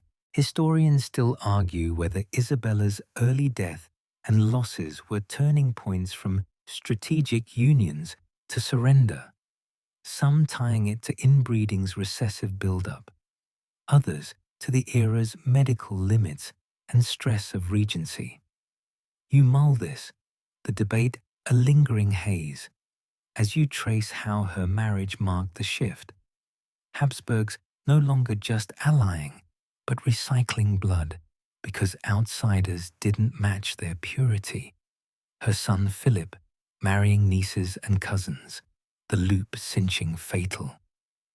Deeper into her gilded collapse, the sensory embrace strengthens, the clink of American silver in her coffers, the murmur of advisors in Toledo's halls. Isabella's piety shone, yet her health eroded. Multiple stillbirths, fainting spells, her body a vessel cracking under duty, light joke to soften. Nothing gilds a rain like gold from afar, but when your gene pool's shallower than a puddle, the shine fades fast. The continuity weaves from Catherine's devotion, where heirs eluded grasp. Isabella's produced them, but at personal ruin, her legacy in Philip's veins carrying strengths and weaknesses. A fringe detail. Charles kept her portrait bedside, whispering prayers, scholars debating if grief or guilt over the bloodline's demands haunted him. You drift with this, her collapse tangible, the weight of her crown, the chill of final processions. Another light joke. If empires were built on marriages, Isabella's was the pinnacle, gilded, grand, and just a bit too top-heavy to last. As you meander, Isabella's story underscores ambition's price. Noble, fertile, gone too soon. Her descendants tightening the funnel that birthed fragility. The wreath persists, pulling you toward the next, where a Burgundian duchess gambles against the trap, her blood swinging the legacy anew. You traverse the lush, fog-draped pastures of Burgundy now, the damp earth underfoot yielding softly, like the fragile alliances of the era, where the rustle of silk banners in a colder breeze and the distant lowing of cattle pull you into the defiant yet doomed realm of Marie of Burgundy, a duchess who gambled against the encroaching trap of her lineage, only to find the family web had plans of its own. The landscapes broaden here, stretching across the rich Low Countries, a glittering patchwork of trade hubs and noble estates always teetering on the edge of absorption by greater powers, drawing you into a narrative where resistance met reality in a clash of wills and bloodlines. Marie wasn't content to be another passive bloom in the dynastic garden. She fought to decentralize, to give voice to her lands, yet her brief rule became a hinge swinging the Burgundian legacy into the Habsburg maw, her story a pivotal irony where escape tightened the noose. Envision yourself in 1457, stepping into the opulent yet precarious courts of Burgundy, where Marie arrived as the sole surviving child of Charles the Bold and Isabella of Bourbon, a union already warped by Bourbon-Valois intermarriages. Her mother's line carrying whispers of frailty from generations of noble kin, blending like overstirred wine. You watch her childhood unfold amid the duchy's semi-independent splendor, raised not as a delicate flower, but as a potential ruler. Her father drilling her in treaties, military dispatches, and courtly rituals from an early age. Charles craved a son, of course. Medieval patriarchy demanded it. But Marie's arrival shifted his ambitions, grooming her with a sovereign's weight, while the family's tree looped subtly, connected through Valois and Habsburg threads that made cousin matches the norm rather than the exception. You feel the undercurrents of this upbringing, the air scented with polished armor and spiced mulled wine, as Marie absorbs lessons in a world where her blood was both shield and snare. The Burgundian inheritance was a jewel, wealthier than many kingdoms, its trade in wool, wine, and art fueling Europe's economy. But it dangled like bait between France's hungry jaws and the Empire's grasping hands. When Charles died in 1477 at the Battle of Nancy, his body mangled on the field, 19-year-old Marie inherited it all: duchies, counties, a fractured nobility, and no husband to steady the ship. You sense the immediate frenzy, courtiers swarming like flies on honey, as France's Louis XI bagged a match with his son to swallow Burgundy whole, while local estates pushed for independence from centralized rule. You linger in the tense negotiations of Ghent, the air thick with parchment and sealing wax, as Marie delays, her education arming her with savvy uncommon for her sex and age. She issues the great privilege, a charter granting provinces more autonomy in exchange for loyalty, a rare medieval flex against the dynastic stranglehold, decentralizing power to locals rather than yielding to foreign kin. It's a rebellion in ink, her signature a stand against the wreath's pull, where marriages typically centralized everything under one bloodied banner. Yet the machine ground on. Burgundian nobles, fearing French domination, steered her toward Maximilian of Austria, Eleanor's son, a Habsburg whose claim looped through distant cousins via Valois unions, making their match another layer in the accumulating spiral. You watch the 1477 wedding unfold in Ghent's grand halls, the air alive with uneasy celebrations. Marie's gown heavy with pearls symbolizing the wealth she brought, yet her heart perhaps heavy with the independence she traded. Maximilian was dashing, ambitious, but their union merged Burgundy into Habsburg folds, a prize redefining Europe. Without her, no Charles V's global span, no jaw-lined descendants orbiting power. You feel the irony. Her resistance became the tool enabling the very absorption she fought, her blood now fueling the wreath's expansion. One mainstream historical fact cements her impact.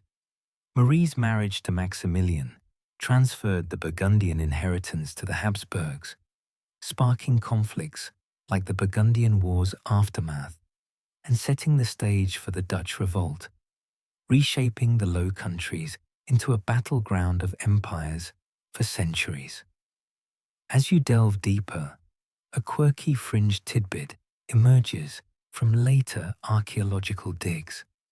In the 20th century, renovators opened her Bruges tomb, finding her skeleton remarkably preserved, spine fractured exactly as chroniclers described her 1482 hunting accident, when her horse slipped on mud, crushing her back. She lingered in agony for days, dying at 25, her tomb a tourist draw today, blending legend with bone-deep proof. Light joke incoming. If only she'd stuck to embroidery instead of falconry, might have avoided becoming history's most famous equestrian oops. You sense a gentle sarcasm weaving in. Oh, the freedom of dukedom, where you're raised to rule, only to marry the family backup plan and die young, leaving your kid to inherit the mess. Marie bore 3 children, her son Philip the handsome wedding Joanna, birthing the volatile glory that followed. She didn't live to see the jaws bloom or the mental echoes, but her health post-birth hinted at the toll. Fevers, weaknesses perhaps from the family's Valois interweave, though common then. Historians still argue whether Marie was a lost potential independent ruler or the critical pivot handing Burgundy to the Habsburgs, some envisioning an alternate Low Countries powerhouse without her match, others seeing her great privilege as fleeting against dynastic gravity. You mull this, the debate a lingering mist, as you trace how her resistance echoed Eleanor's chill, both trapped by uncle-cousin webs. Yet Marie's gamble swung legacies. Deeper into her Burgundian gamble, the sensory embrace strengthens, the flap of banners in the wind, the metallic tang of armor in her father's halls. Raised for sovereignty, she pushed back, her charter a bid for local voices amid the spiral's central pull. Light joke to soften. Nothing gambles like a duchess playing dynasty poker, bluff with privileges, fold to Habsburgs. The continuity tugs from Isabella's collapse, where duty frayed health. Marie's fight decentralized briefly, but her blood merged realms, the wreath absorbing her legacy. A fringe detail.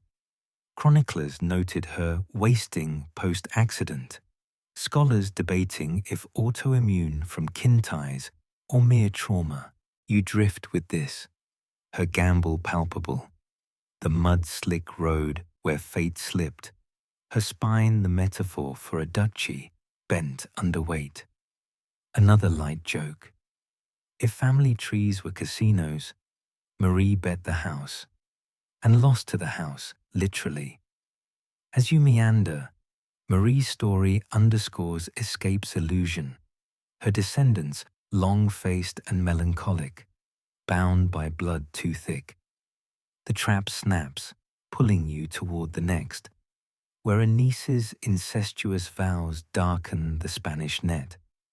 But wait, let's extend this exploration, breathing life into the nuances that made Marie's gamble so poignant. Beyond the mainstream facts, Her court was a haven for intellectuals. Frederick encouraged Greek philosophy and Islamic medicine in Palermo during visits, though Marie's Burgundian base leaned toward Flemish art and trade guilds. You imagine her hosting merchants in Bruges, negotiating wool tariffs while pregnant. Her mind a whirlwind of ledgers and legacies. The great privilege wasn't just paper. It granted towns veto power over taxes, a radical decentralization that foreshadowed modern federalism. Her signature a bold stroke against the centralizing tide of cousin marriages that pooled power in fewer hands. Fringe theories suggest Marie's accident wasn't a mere mishap. Some whisper French agents sabotaged her saddle, fearing her independence would thwart Louis XI's ambitions, though evidence is thin as Burgundian lace. Scholars debate whether her education, unusual for women, fueled her resistance, or if it was desperation born of fatherless rule at 19. Her marriage to Maximilian, while looping the blood, injected fresh vigor temporarily. Their son Philip's handsome moniker, a brief respite from the jaw's advance, though his early death from fever hinted at underlying frailties. You ponder the broader implications, the sensory details vivid, the sting of mud on her face in that fatal fall, the agony of her crushed back dictating her will from bed. Light joke extension. If history's a horse race, Marie bet on independence and got thrown for a loop, literally. Deeper still, Marie's legacy influenced art. Her tomb's effigy in Bruges shows her serene, hands clasped in prayer, a far cry from the vibrant duchess who danced at feasts. Chroniclers praised her piety, but letters reveal a woman who loved hunting and falconry, pursuits that defied delicate stereotypes. The Habsburg absorption she enabled sparked the 80 Years' War, birthing the Dutch Republic, her gamble's unintended fruit. Historians extend the argument. Was her charter a proto-constitution or desperate barter? Some see feminist agency in her rule. Others see patriarchal constraints forcing the Maximilian match. You reflect on this, the wreath's pull evident in her children's fates. Philip's manic energy, perhaps inherited, wedding Joanna and birthing Charles V's chin-forward empire. Fringe curiosities abound. Marie's burial included a lock of Maximilian's hair, a romantic gesture amid politics. Scholars debating if love blossomed post-wedding or if duty alone bound them. Her death left Maximilian weeping, yet remarrying swiftly. Typical royal pragmatism. You immerse further, the gamble's layers unfolding, the economic boom she fostered in Flanders, wool trade thriving under her watch, yet personal toll mounting with each pregnancy in cold winters. Light joke add-on. If Burgundy's wealth was in wine, Marie's life was the vintage, rich, complex, and cut short by a bad spill. The narrative expands, continuity from previous spirals where women like Isabella collapsed under duty. Marie resisted, decentralizing briefly, her blood the currency that bought Habsburg expansion. Her story's irony, fighting the trap only to enable it, her descendants bound tighter. As the exploration lengthens, consider the broader European context. Marie's inheritance tempted powers like England, Henry VIII eyeing her briefly before Catherine's saga. Her charter inspired later reforms, echoing in the Dutch Golden Age freedoms. Scholars probe if her wasting health post-birth was genetic from Bourbon interweave or stress-induced, debating nature's hand in her early end. You drift extendedly, sensory richness, the flap of hunting falcons, the crack of her spine in that fall. Another light joke. If dynasties were traps, Marie sprang it on herself. Snap, and the wreath claimed another. Her gamble's echo resounds, pulling you toward darker unions where nieces wed uncles in Spain's shadowed nets. You descend now into the somber elegance of late 16th century Spain, where the air grows heavy with the scent of incense-soaked tapestries and the faint clink of rosary beads, drawing you into the shadowed world of Anna of Austria, a queen whose serene facade masked a marriage so tangled it could knot a scholar's quill, her union to her uncle, a stark emblem of the Habsburg spiral's darkest loop. The corridors of the Escorial Palace feel claustrophobic here, their stone walls echoing with whispered prayers and the weight of dynastic desperation, pulling you into a tale where duty demanded incestuous vows and love, surprisingly, flickered amid genetic peril. Anna wasn't the loudest voice in the dynasty's chorus, but her story hums with quiet danger, her womb birthing the frail foundations of Spain's final Habsburg gasps.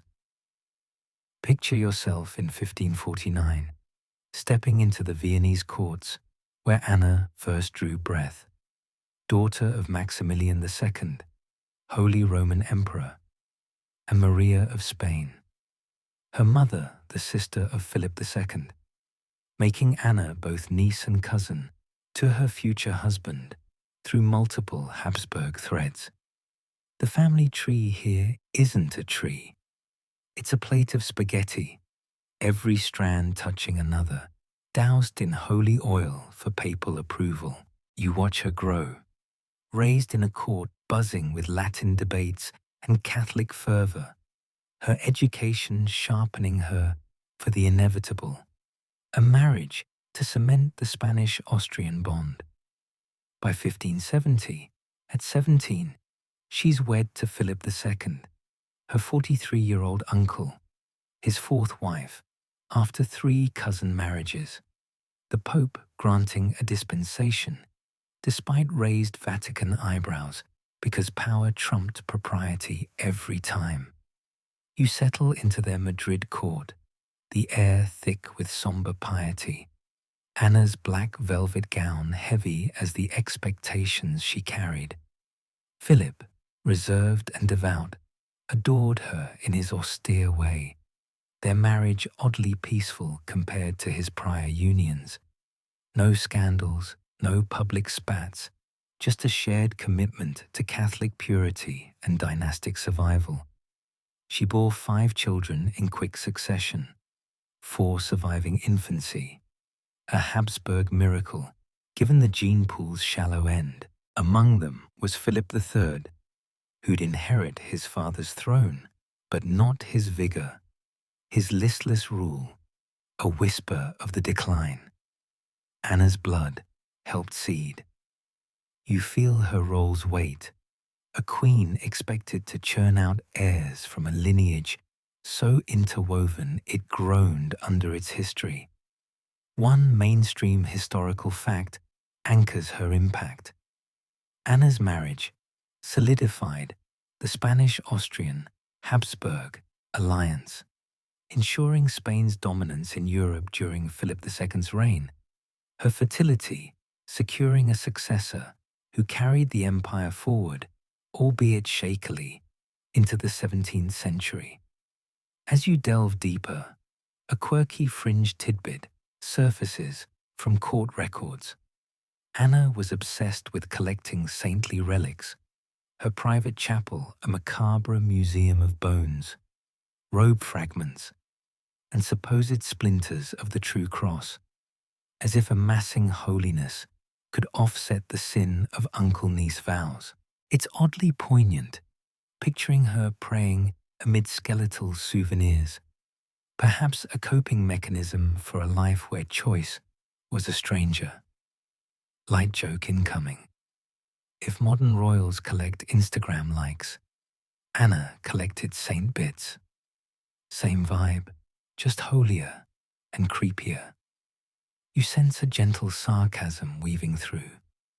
Oh, the romance of marrying your uncle, where the wedding toast is just cheers to keeping it in the family. Literally.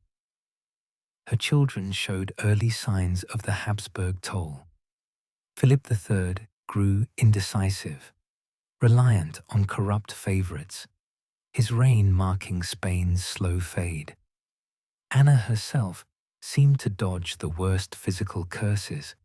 No grotesque jaw, no limp, but her chronic exhaustion and anxiety, noted in letters, hinted postpartum struggles or inherited melancholia, the genetic dice rolling unkindly.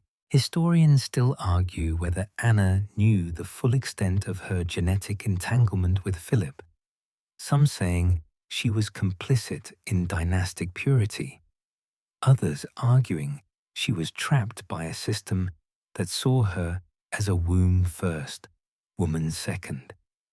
You ponder this, the debate a soft murmur, as you trace her role in birthing a generation that looked regal but felt hollow, her son's passivity a contrast to her quiet competence. Deeper into her incestuous duty, the sensory pull intensifies, the clink of her relic-lined chapel, the rustle of black silks as she glides through court.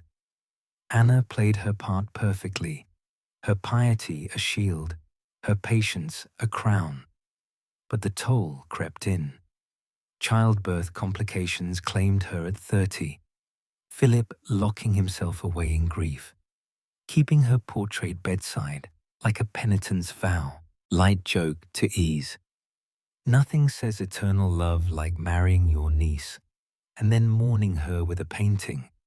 Romance, Habsburg style. The continuity weaves from Marie's gamble, where resistance fed the spiral.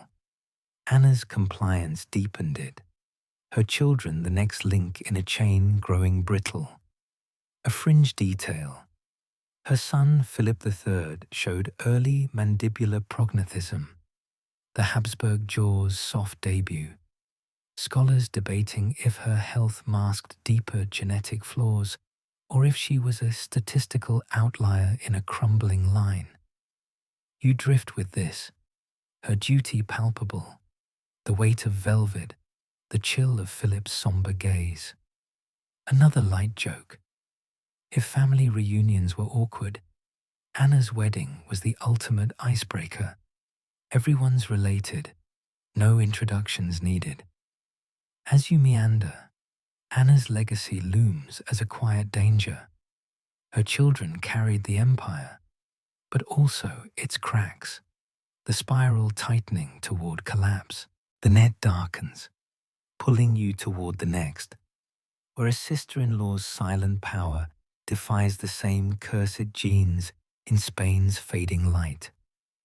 You glide southward once more, the Iberian sun casting long shadows over Madrid's austere convents and bustling councils, where the faint chime of monastic bells and the scratch of quills on state papers draw you into the poised yet powerful realm of Juana of Austria, a princess whose silent strength defied the genetic curse shadowing her line, ruling with a whisper where others shouted. The air feels contemplative here, laced with the aroma of herbal compresses and aged leather-bound tomes, pulling you into a narrative where agency bloomed in unexpected places. Her story a testament to capability amid the Habsburg wreath's inward coil. Juana wasn't the tragic figure or the overt rebel. She was the steady hand, governing from behind veils of piety and protocol. Her legacy a quiet rebellion against the frailties her bloodline imposed. Envision yourself in 1535, stepping into the sun-drenched halls of Valladolid, where Juana first opened her eyes, daughter of Charles V and Isabella of Portugal, the double first cousins whose union already strained the genetic fabric, her blood a dense tapestry of Iberian and Habsburg threads that looped like a well-worn rosary. You watch her childhood unfold alongside her brother Philip II, surrounded by tutors drilling theology, languages, and statecraft, her sharp intellect absorbing Latin debates and French diplomacy by her early teens. The family's inward bend was evident early. Her parents' close ties birthed her with the potential for the line's recurring humors. But Juana emerged with her father's cool reason and her mother's resilient grace, dodging the worst deformities while navigating the expectations placed on royal daughters. You settle into her early trials, the air heavy with the spice of diplomatic missives as she's married at 17 to Prince João Manuel of Portugal, her first cousin, a union blending Avis and Trastamara strains in yet another loop to secure Iberian ties. João's health was fragile, ghostly pale from generations of intermarriages, and he died within 2 years, likely tuberculosis, though the family's weakened immunity whispered louder. Widowed at 19 and pregnant, Juana bore Sebastian, future king of Portugal, but refused to linger in Lisbon's courts, returning to Spain without her son, a move that raised eyebrows but carved her independence. You feel the calculated boldness, leaving her child to Portuguese care, while reclaiming her space in her brother's orbit, her piety a shield against accusations of coldness. You linger in Philip II's court now, the air thick with black silks and whispered counsels, as Juana steps into regency, while he weds Mary Swanmont of England.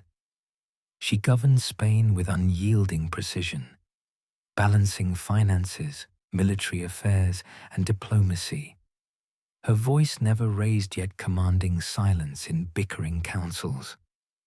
One anecdote paints her raising an eyebrow to quell ministers, her composure a weapon in a loud male world. Later, she founded the convent of Las Descalzas Reales in Madrid, retiring as a nun, but ruling it as founder. Her cell, a miniature kingdom of art and relics where she wielded influence from seclusion. One mainstream historical fact highlights her acumen. Juana's regency from 1554 to 1559 stabilized Spain during Philip's absences, her policies preventing economic collapse amid New World influxes, proving her one of the Renaissance's most effective female rulers, despite operating in her brother's shadow. As you delve deeper, a quirky fringe tidbit emerges from her convent life. Juana was renowned for never raising her voice, yet her letters reveal a dry humor, like silencing a verbose advisor with, "Your words are as endless as the sea, but less refreshing." It's subtly empowering, imagining her in a nun's habit, funding libraries while outwitting courtiers. Light joke incoming.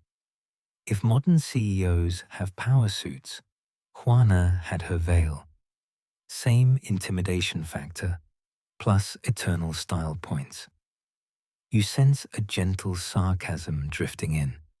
Oh, the perks of princess life, where you marry your cousin, lose him young, ditch your kid for politics, and retire to a convent that's your private empire.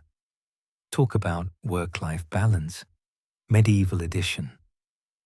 Juana's son Sebastian grew obsessed with crusades, dying heirless at 24 in Morocco, sparking Portugal's succession crisis that handed it to Spain. Her brother's gain from her calculated separation. Raised by Jesuits, his piety turned fanatic, perhaps echoing the family's melancholic strains. Though Juana escaped the physical tolls, her health robust amid the line's wasting. Historians still argue whether Juana's retreat to religious life was a devout escape or a strategic sidestep from remarriage, some seeing it as genius avoidance of the dynastic pawn game, others as cold detachment from her son. You mull this, the debate a soft undercurrent, as you trace her influence, corresponding with scholars, her convent a hub for intellectuals, her rule a model for later regents. Deeper into her silent power, the sensory embrace strengthens, the murmur of nuns' chants, the crackle of her council fires. Juana defied the curse, her intellect triumphing where bodies failed, yet her genes passed through Sebastian to end Portugal's independence. Light joke to soften. Nothing whispers power like a nun with a crown's worth of clout. Veil optional, influence mandatory. The continuity pulls from Anna's duty, where compliance deepened loops. Juana's silence amplified agency, governing San's throne, her capability a blip in the decline. A fringe detail, she separated from Sebastian young, scholars debating if it was ambition or to shield him from her court's politics. You drift with this, her power tangible, the weight of her habit, the hum of her funded libraries. Another light joke. If families cursed with inbreeding needed heroes, Juana was the exception, ruling quietly, while the wreath creaked around her. As you meander, Juana's legacy stands as the last clean Habsburg, her rule defying the spiral toward fragility. The curse lingers, pulling you toward the next, where the infamous jaw marks the visible scar of it all. You step now into the shadowed galleries of Europe's royal courts, where the flicker of oil lamps on gilded portraits casts eerie glows on faces marked by the most infamous scar of dynastic ambition, the Habsburg jaw, a jutting badge of inbreeding's toll that became both a symbol of power and a silent scream of genetic collapse.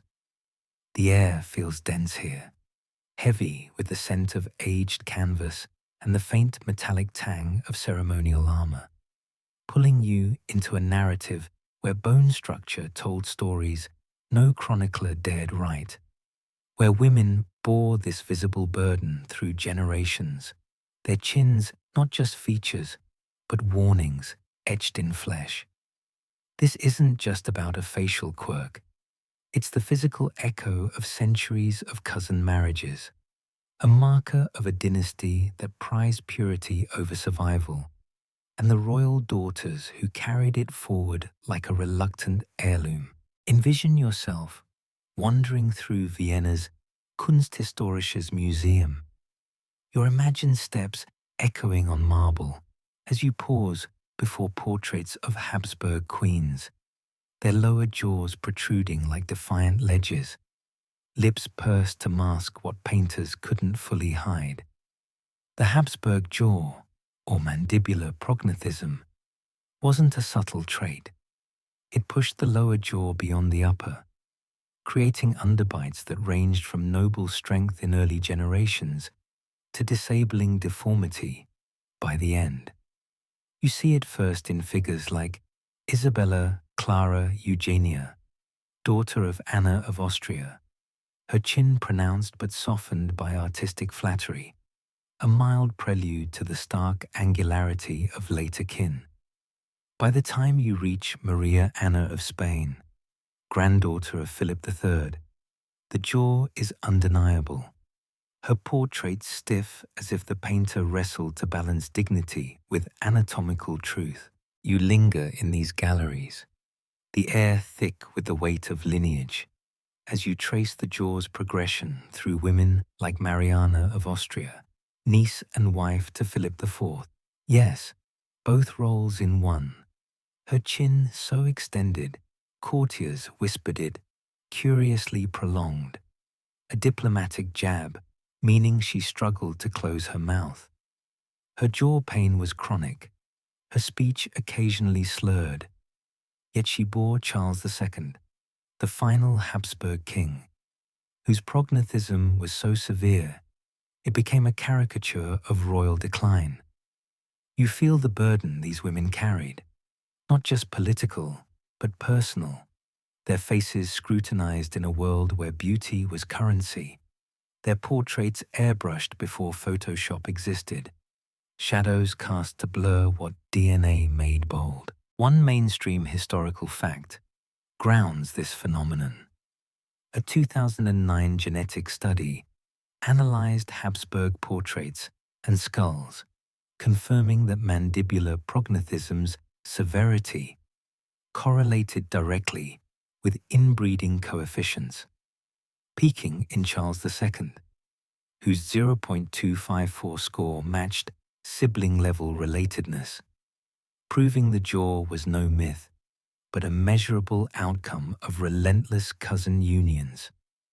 As you delve deeper, a quirky fringe tidbit surfaces from 18th century satire. French and Dutch pamphlets mocked the Habsburg jaw in cartoons, one depicting a noblewoman's chin so long it wore its tiny crown, a biting jab at dynastic arrogance.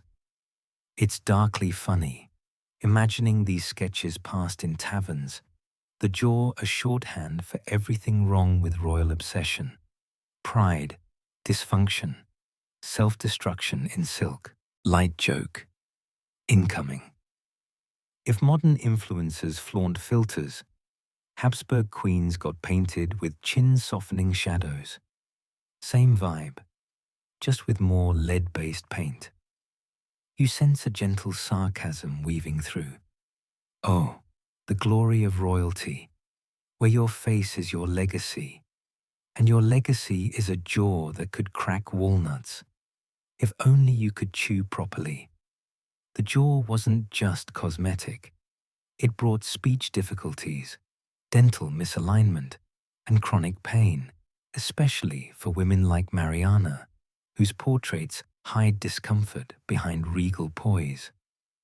Modern geneticists note associated traits: wide-set eyes, drooping lids, narrow palates, appearing in these queens, often linked to recessive conditions from inbreeding, like epilepsy or immune weaknesses, though not always documented in an era that preferred melancholia as a catch-all. Historians still argue whether the jaw was a mere symbol of decline or a functional disability that eroded dynastic strength, some claiming it was overstated by rivals to mock the Habsburgs, others pointing to medical records of chewing issues and speech delays as proof of deeper genetic damage.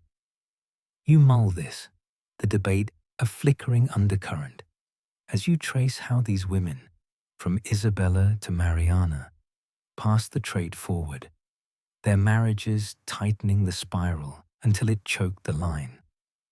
Deeper into this visible scar, the sensory pull intensifies. The rustle of court gowns, the soft clatter of jewelers crafting crowns to distract from chins. Women like Maria Theresa of Austria, mother of Marie Antoinette, bore a strong but less severe jaw, ruling with authority, while painters owned it as a mark of lineage, not a flaw. Yet, for others, it was a burden. Mariana's daughter, Margaret Theresa, painted in Velázquez's Las Meninas, died at 21, her jaw a subtle precursor to Charles's catastrophe. Light joke to soften. Nothing says royal brand like a chin that demands its portrait angle. Talk about a signature look. The continuity weaves from Juana's silent power, where intellect defied frailty. The jaw gave frailty a face, women bearing it as both badge and curse. A fringe detail. Some queens, aware of their profiles, requested profile-less portraits, scholars debating if this was vanity or propaganda to mask the dynasty's visible unraveling. You drift with this, the jaw's mark palpable, the ache in Mariana's face, the whispers of courtiers noting her discomfort. Another light joke.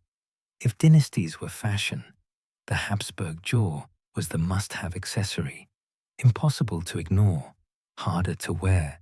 As you meander, the jaw stands as a stark emblem of inbreeding's toll, carried by women trained to marry kin. Their faces a canvas of ambition's cost. The spiral collapses, pulling you toward the final figure, Charles II, where the wreath's last knot frays into ruin.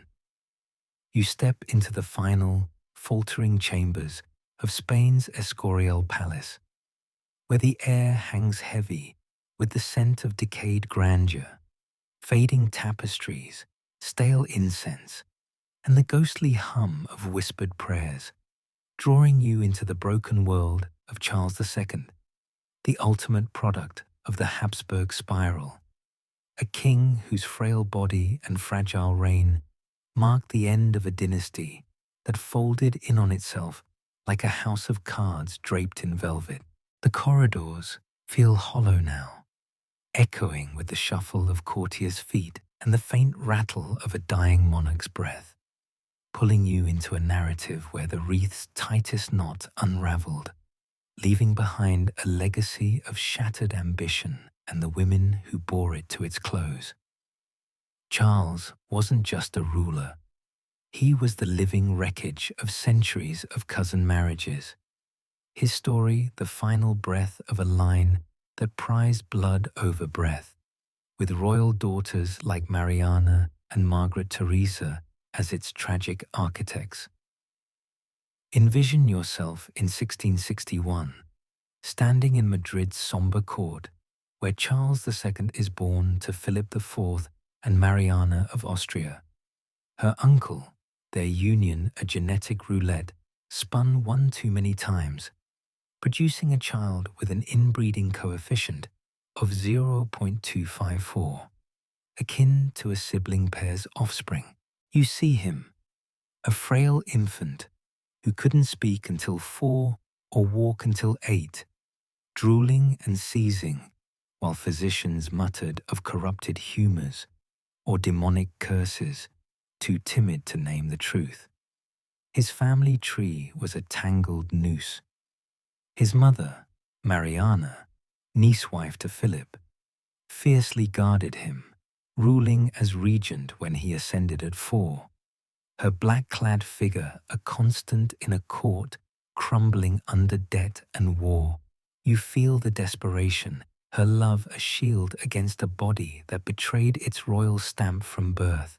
You linger in Charles's reign, the air thick with the cloying scent of holy oils anointed on his bed, as his Habsburg jaw, so severe he couldn't chew properly, became a symbol of decline. His tongue, too large for his mouth, slurred speech. Translators decoded his mumbles like deciphering a broken cipher. Married twice, first to Marie-Louise of France, then Maria Anna of Neuburg. He fathered no heirs, his infertility an open secret whispered behind velvet curtains.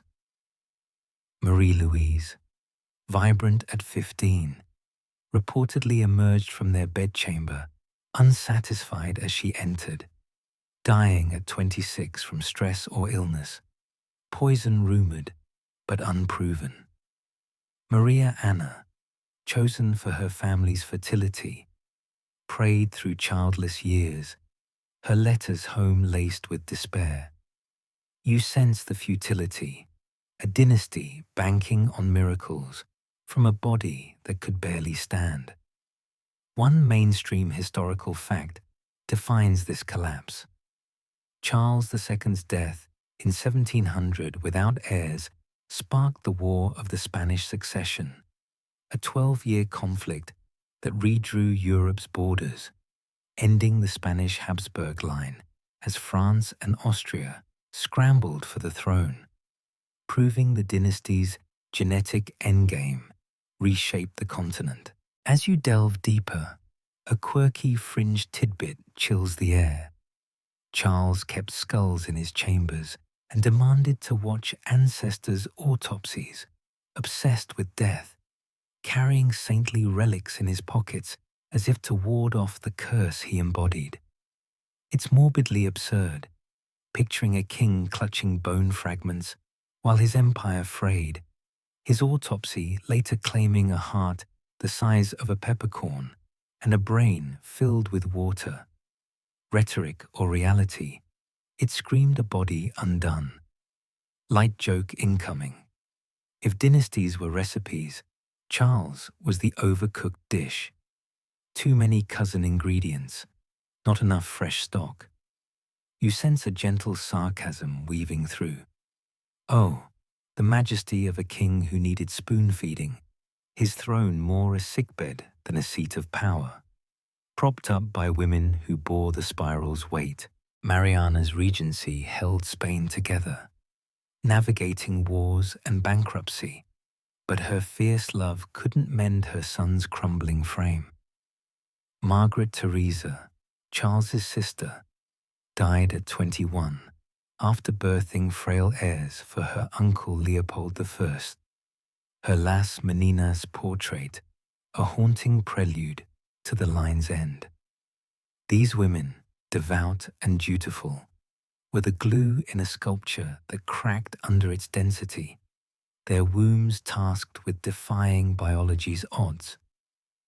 Historians still argue whether Charles's condition was purely genetic or worsened by illness and medieval medicine, some pointing to his sky-high inbreeding coefficient as the sole culprit, others citing Spain's economic and military overstretch as equal blows.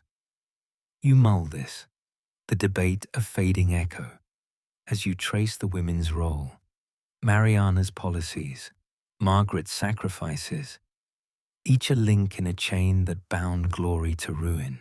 Deeper into this broken legacy, the sensory pull intensifies. The clatter of Charles's relic-filled pockets, the murmur of Mariana's prayers in a darkening court. His decline was relentless. Blind by 30, wasting away by 35, his death at 38, a mercy to a body that lived already past. Light joke to soften. Nothing ends a dynasty like a king whose jaw outlived his reign. Talk about leaving a lasting impression. The continuity weaves from the jaw's scar, where women bore visible tolls. Charles was their culmination, his frailty the wreath's final fray. A fringe detail. His second wife kept fertility charms, scholars debating if desperation or denial drove her, as the court braced for collapse. You drift with this, the brokenness palpable, the weight of Mariana's mourning veil, the silence of childless chambers. Another light joke. If family trees were puzzles, Charles's was missing pieces. Yet the picture was clear, and it wasn't pretty. As the tale winds down, the palace fades, its echoes softening like a lullaby's end. You've wandered through twisted bloodlines, where women like Mariana and Margaret carried crowns and curses, their lives a testament to endurance in a system that demanded too much. The Habsburgs' fall wasn't just Charles's frail frame. It was the slow bleed of ambition, each cousin vow a cut that drained the line. Let the incense fade, the bells quiet, as you slip from these haunted halls. No need to carry their weight. Your bloodlines free of such knots, your dreams unburdened by thrones or chins. Drift now, safe in your own quiet space, where history's heavy curtains close, and only the fan's hum remains, whispering you toward rest.